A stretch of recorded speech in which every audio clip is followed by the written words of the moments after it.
ओम नमः शिवाय, जय महाकाल। कैसे हैं आप सभी शिव भक्त। सबसे पहले बात करते हैं हमारे पहले उपाय की। देखिए, थंबनेल पर लिखा हुआ था कि रसोई घर का ये अचूक उपाय आपको आज की रात्रि करना है, तो रात्रि को ये उपाय तो आप करेंगे ही करेंगे, लेकिन उससे पहले आप सभी को एक दिन का सबसे अचूक उपाय बता देता हूं, जो सिर्फ और सिर्फ इस बुधवार के दिन आप लोगों को करना ही करना है।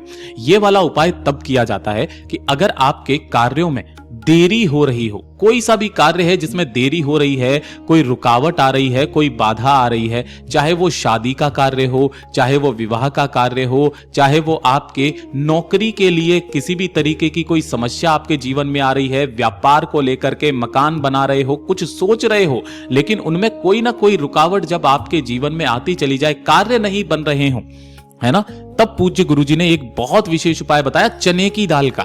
अगर हो सके तो प्रैक्टिकल करके जरूर देखना। खुद पूज्य गुरुजी ने कहा था, गुरुदेव ने कहा आपको इस वाले उपाय के लिए चने की दाल चाहिए। कितनी चने की दाल चाहिए? तो छोटा सा एक जो कलश होता है ना, ज्यादा बड़ा भी नहीं लेना है, एक छोटा सा कलश लेना और इस कलश को भर के, ठीक है, इस कलश को भर के आपको चने की दाल लेनी है। तो छोटा वाला कलश, लोटा जो भी आपके पास में है वो ले सकते हैं, या कोई सा भी पात्र भी आप ले सकते हैं।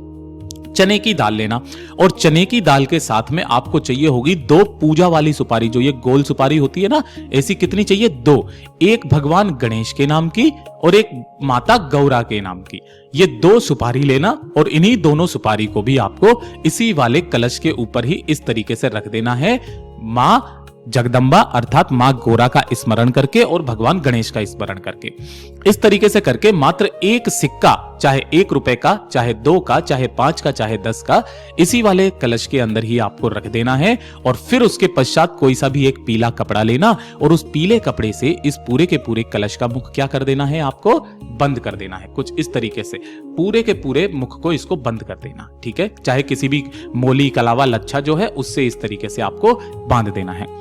इसे उठा करके बुधवार के दिन, चाहे किसी भी समय पर, आपके घर का जो मंदिर है ना, उस घर के मंदिर में इस कलश को उठा करके रख देना, जिसका मुख आपने पीले कपड़े से बंद किया हुआ है, ठीक है। इसी कलश का पूजन करना गंगा जल छीट करके, साथ ही साथ इसके ऊपर स्वस्तिक बना करके वहीं 5 मिनट बैठ करके भगवान गणेश जी के सम्मुख में रहकर अपनी कामना कहना। कामना कहने के पश्चात अब ध्यान से सुनिएगा नियम क्या कहता है। अब आपको यहां पर मौन धारण कर लेना है, यानी कि अपने मुख से एक भी शब्द नहीं बोलना है, ठीक है। जैसे ही आप अपनी कामना कर लेंगे, पूजन कर लेंगे, उसके पश्चात आपको इस कलश के ऊपर लगे हुए पीले कपड़े को तो हटा देना है, ठीक है ना। एक हाथ में रखना है आपको इस वाले कलश को कुछ इस तरीके से, और दूसरे हाथ से क्या कर लेना है? दूसरे हाथ से इसके मुख को बंद कर लेना है कुछ इस तरीके से, ठीक है। इसी कलश को लेकर के आपके घर के आसपास जो भी जो मंदिर के में पंडित होते हैं, पुजारी होते हैं, कोई भी यजमान हो, उनके पास में जाना और अपनी कामना कह करके इस पूरे के पूरे कलश को अपनी कामना कहते हुए उन्हें दान में दे देना। लेकिन एक चीज ध्यान रखना, आपको अपने मुख से बिल्कुल भी एक भी शब्द नहीं बोलना है, मौन धारण करे रहना है। गुरुदेव ने कहा एक बुधवार करके देख लो, अगले तक तो आपके वो कार्यों में प्रगति होना शुरू हो जाएगी। अगर ये पंडित जी आपसे कुछ पूछते हैं तो अपने साथ किसी व्यक्ति को लेकर के चले जाएं, जो कि आपकी क्या कर सकते हैं? आपके बिहाफ पर जवाब दे सकते हैं। जब आप वापस घर पर आ जाएं, उसके पश्चात आप अपना मौन व्रत तोड़ सकते हैं। पूज्य गुरुजी ने कहा यह उपाय सिर्फ और सिर्फ बुधवार के दिन किया जाता है और किसी भी दिन नहीं। बात करते हैं हमारे दूसरे वाले उपाय की, जो कि आपको आज की रात्रि अर्थात बुधवार की रात्रि करना होता है। बुधवार की रात ऐसा क्या होता है जिस लिए यह उपाय किया जाता है? देखिए, घर में संपदा की कमी है, घर में धन नहीं आ रहा, पैसे को लेकर के समस्याएं हैं। मैं ये तो नहीं कहता जैसे कि पूज्य गुरुजी की एआई की आवाज बना करके कहते हैं हो जाओगे करोड़पति, धन की बारिश होगी, छप्पर फाड़ करके धन आएगा। अरे ऐसे करते करते तो भैया दुनिया में जितने भी अमीर लोग हैं उनकी लिस्ट में आपका भी नाम आ जाता नहीं। लेकिन कुछ ऐसे टोटके होते हैं, कुछ ऐसे उपाय होते हैं जो कि आपके जीवन में आ रही परेशानियों को हल करते हैं।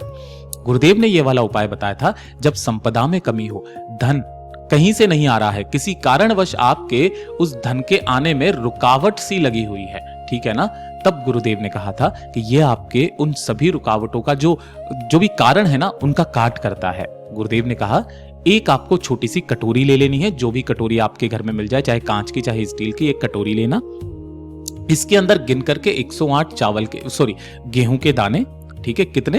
108 गेहूं के दाने। बहुत एक्चुअली क्या होता है ना, अधिकतर उपाय पूज्य गुरुजी ने 108 चावल के दाने के बताए हैं, है ना। गेहूं के 2 से 3 ही उपाय, 108 गेहूं के दाने लेना। इसी के साथ में आपको चाहिए होगी एक बेलपत्र, नहीं मिलता है भोलेनाथ की शिवलिंग से उठा लिया ना अपने ही घर पर, ठीक है। एक बेलपत्र और एक सिक्का, जो भी सिक्का आपके पास में हो, चाहे 1 का, 2 का, 5 का, 10 का, जो सिक्का हो वो सिक्का। ये जो भी आपने 108 जो गेहूं के दाने लिए हैं वो, इसी के साथ में एक बेलपत्र और एक सिक्का, तीनों एक कटोरी के अंदर रख देना, ठीक है ना। इसी के अंदर रख करके इस कटोरी को अपने घर के मंदिर में थोड़ी सी देर तक रख करके और अपने पूरे घर में इसे घुमा देना।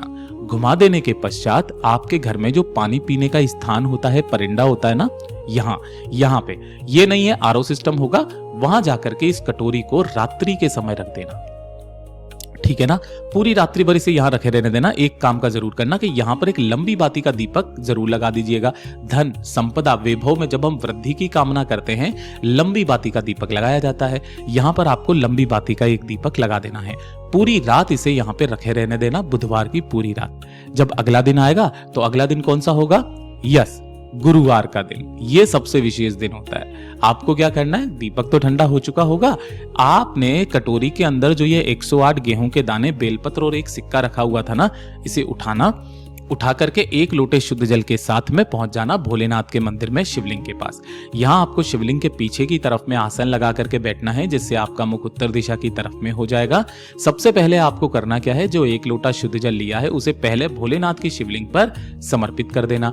जल समर्पित कर देने के पश्चात आपकी कटोरी के अंदर जो भी चीजें थी उसमें से बेलपत्र को महादेव की शिवलिंग के ठीक शीर्ष पर ऐसे समर्पित करना कि बीच वाली पत्ती आपकी तरफ हो, डंडी आपसे विपरीत दिशा में हो, कुंदकेश्वर महादेव के नाम से। उसके पश्चात जो आपने 108 जो गेहूं के दाने लिए हैं, उनमें से कुछ दाने भगवान गणेश जी के चरणाविंद पर, कुछ भगवान कार्तिकेय जी के स्थान पर, और बाकी बचे हुए इस बेल पत्र के ऊपर ही आपको समर्पित कर देना है। समर्पित करके बाबा से निवेदन और कामना करके इन्हीं तीनों स्थानों से थोड़े थोड़े से गेहूं के दाने आपको उठा ले आना है। उठा करके आपको बाबा से विनती कामना करके जो एक सिक्का है उसके ऊपर चाहे तो 10 रुपए और मिला लीजिए, या फिर 20 रुपए और मिला लीजिए, या 50 रुपए और मिला लीजिए, इतनी जितनी आपकी श्रद्धा हो, 11, 21, 51 ये पैसे आप उसी मंदिर के अंदर ही रख करके चले आ जाएं। और जो गेहूं के दाने आप वहां से उठा करके लेकर के आए हो ना, उन्हें किसी भी लाल कपड़े के अंदर बांध करके अपने धन रखने के स्थान पर उन गेहूं के दानों को मात्र 7 दिन तक रख देना।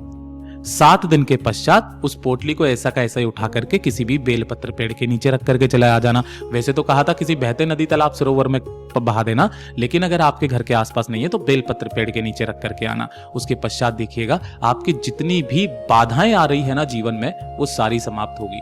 पूज्य गुरु जी का बहुत अद्भुत और अचूक उपाय है, जरूर कीजिएगा। वीडियो पसंद आए तो लाइक करना, चैनल को सब्सक्राइब जरूर कीजिएगा।